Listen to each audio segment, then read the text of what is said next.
Kasus BLBI 1998 adalah korupsi terbesar dalam sejarah Indonesia. 22 tahun sudah berlalu.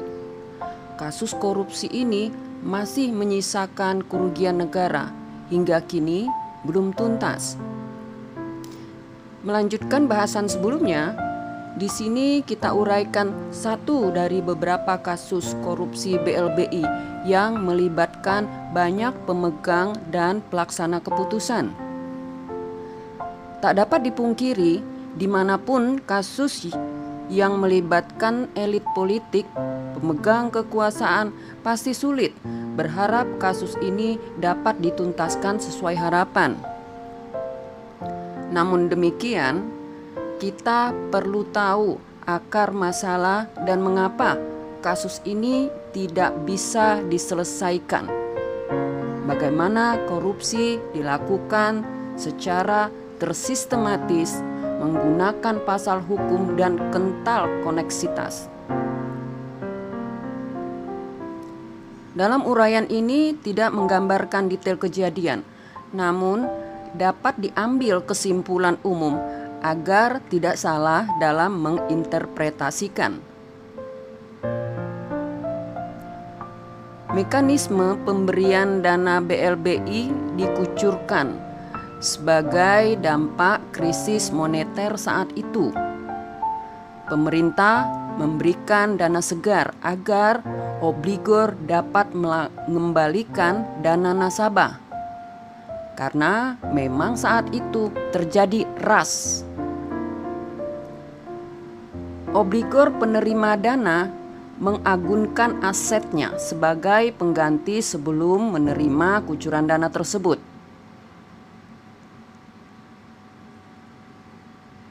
Sembilan konglomerat pemilik bank menerima kucuran dana BLBI. Salah satunya adalah Samsul Nur Salim. Sesuai dengan judulnya, bahasan terkait Ketua BPPN dan penerima dana BLBI Samsul Nur Salim, pemegang saham Bank Dewa Ruci dan Bank BDNI.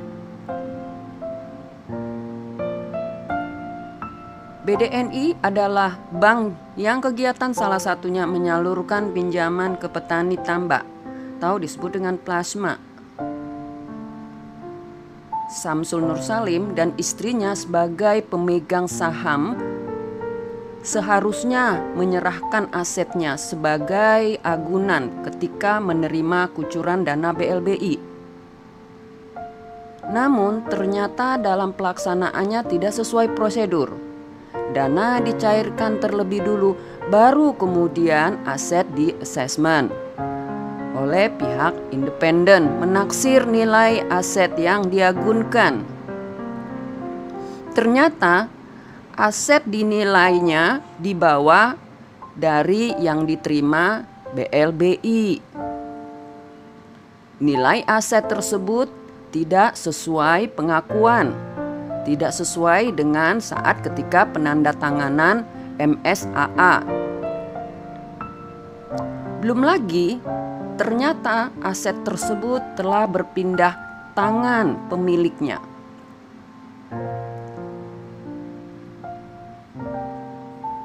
Total hutang BDNI ke negara sebesar 47,2 triliun. Aset yang diagunkan yang diakui sebesar 27,4 triliun rupiah, dan ini belum di-assess oleh independen, yang artinya nilai tersebut baru pengakuan. Namun setelah di financial due diligence dan di legal due diligence, aset tersebut hanya bernilai 18,85 triliun. Dan kemudian piutang petani yang diagunkan juga bermasalah.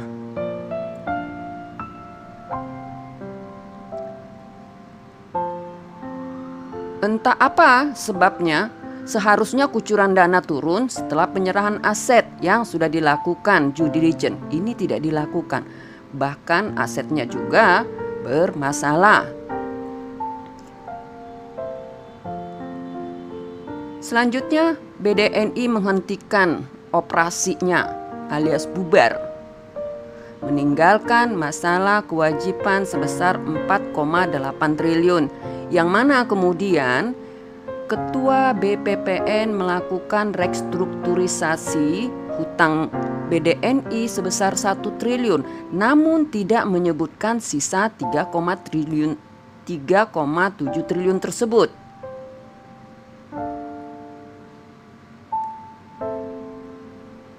Menurut Ketua BPPN Syarif Temenggung, BPPN kalah di pengadilan melawan obligor pemilik bank. 79 surat hutang hanya berhasil dimenangkan di pengadilan 3 surat hutang.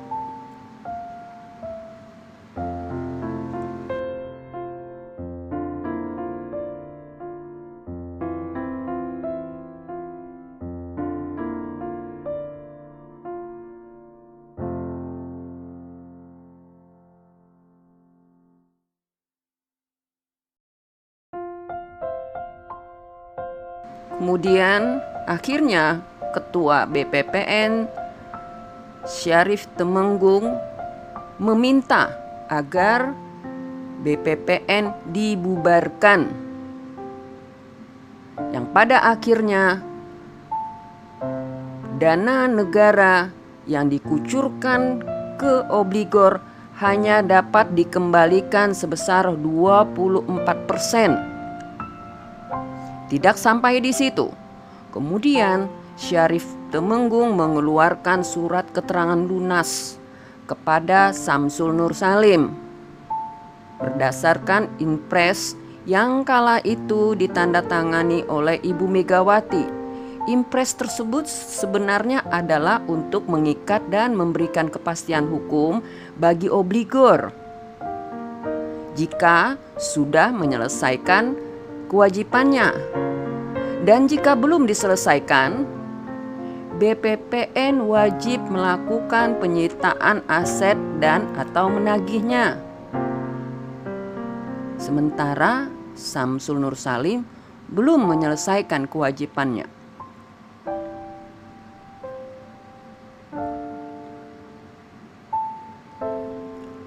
Setelah pembubaran BPPN, BPK melakukan audit pada tahun 2006. Rekomendasinya tidak ditemukan kewajiban BPPN, tidak ada yang macet. Tapi pada tahun 2017, BPK kembali melakukan audit. Salah satu temuannya adalah obligor Samsul Nur Salim belum menyelesaikan kewajibannya ke BPPN.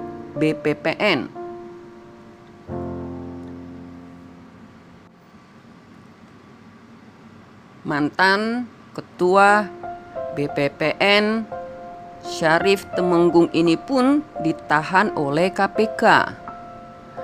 Dalam pengungkapan kasus, mantan Ketua BPPN ini KPK memanggil pejabat-pejabat negara yang terkait sebagai saksi.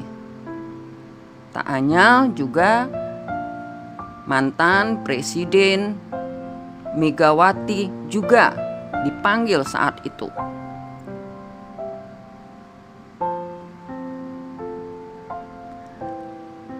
Karena sudah memperoleh surat keterangan lunas dari mantan Ketua BPPN, maka Samsul Nur Salim menggugat BPK atas temuan audit pada 2017.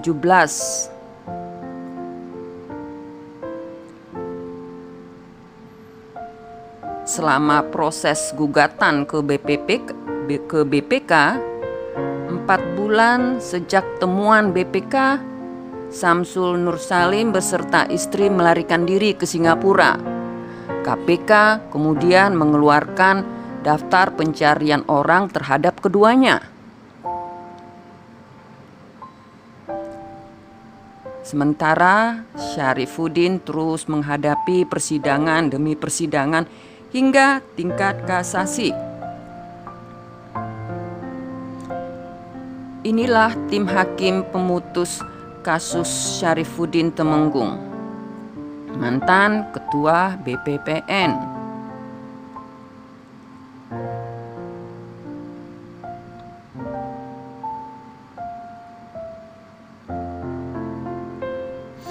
Sempat terjadi peristiwa diduga ada pertemuan salah satu anggota hakim dan pengacara Syarifuddin membicarakan kasus yang sedang diadili, yang kemudian hakim tersebut sempat diberikan sanksi 6 bulan tidak boleh beracara.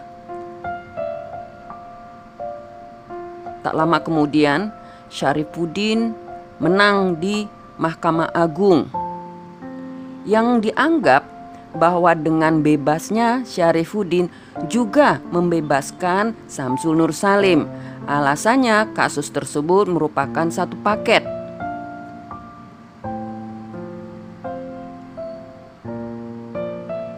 Akhirnya mantan ketua BPPN praktis hanya menjalani hukuman 2 tahun dari vonis sebelumnya 15 tahun. Setelah vonis hakim tingkat kasasi membebaskannya,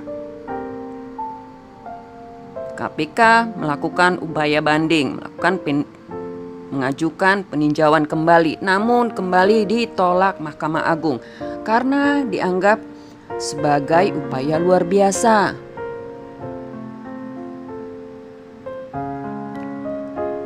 Lalu KPK pun mengeluarkan surat SP3, surat penghentian perkara atas Samsul Nur Salim dan istrinya. Alasannya mengacu pada Undang-Undang Nomor 19 Tahun 2019 tentang revisi Undang-Undang KPK, bahwa KPK dapat menghentikan perkara yang telah lebih dari 2 tahun.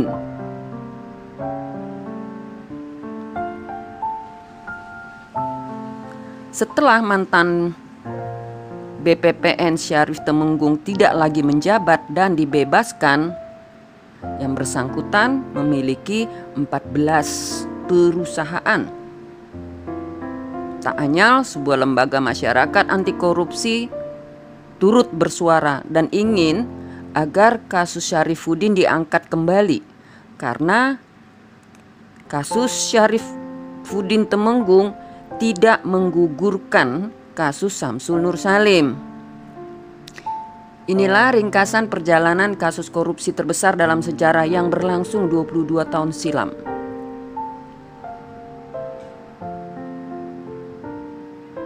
Dan inilah kemungkinan-kemungkinan yang harus dilakukan untuk dapat mengangkat kembali kasus tersebut.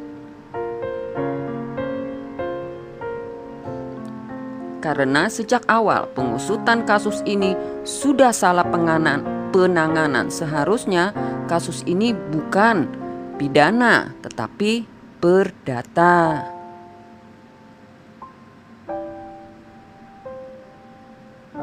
Saat ini pemerintah sedang berupaya agar dapat mengembalikan dana BLBI tersebut. Konsep bersinergi antar lembaga masing-masing tupoksi akan segera dirilis ke publik. Tugas Satgas BLBI bentukan pemerintah Presiden Jokowi tidaklah mudah. Hambatannya akan dilanjutkan pada video selanjutnya. Mari sama-sama kita dukung upaya baik ini.